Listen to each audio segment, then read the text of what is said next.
আসানসোলে জামুরিয়ার কয়লা খনিতে ধস, মাটি থেকে 150 মিটার নিচে কাজের সময় বিপত্তি, খনির চাল ধসে কমপক্ষে 40 জনের আটকে থাকার আশঙ্কা।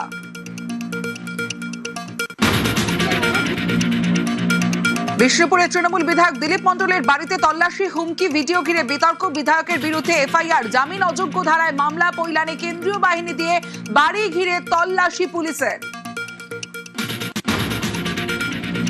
পৈলানে দিলীপ মণ্ডলের প্রাসাদ, তৃণমূল বিধায়কের বাড়িতে গুহা, বিশাল পার্ক, সুইমিং পুল, বড় খাঁচায় বন্দি ম্যাকাও, বাগান জুড়ে মূর্তির ছড়াছড়ি।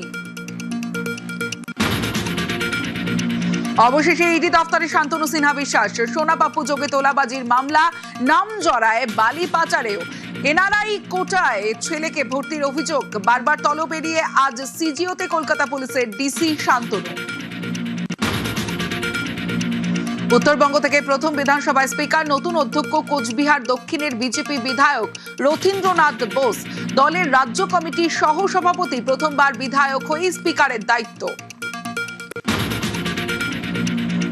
গোহত্যা বন্ধে কড়া রাজ্য সরকার, শংসাপত্র ছাড়া গোহত্যা নিষিদ্ধ, সরকারি নির্দেশ অমান্যে জেল জরিমানা, আদালতের নির্দেশ মেনে বিজ্ঞপ্তি জারি রাজ্যের।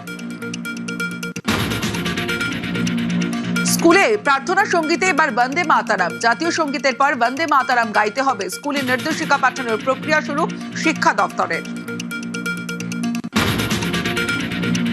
তিলজলায় যৌতুক গৃহ অবৈধ নির্মাণে জিরো টলারেন্স, মুখ্যমন্ত্রীর নির্দেশে 3 ঘন্টার মধ্যেই অ্যাকশনে পুলিশ, পুরসভা। গতকাল রাতেই ভাঙা শুরু বেআইনি বিল্ডিং, বাকি অংশ ভাঙতে আজও বুলডোজার। হেলমেট ছাড়া বাইক চালালেই অ্যাকশন, শহর থেকে জেলা, হেলমেট না পরলেই জরিমানা। 3 দিনে শুধু কলকাতায় 3000 জনের বিরুদ্ধে ব্যবস্থা, জেলাতেও ধরপাকড়, ফাইন।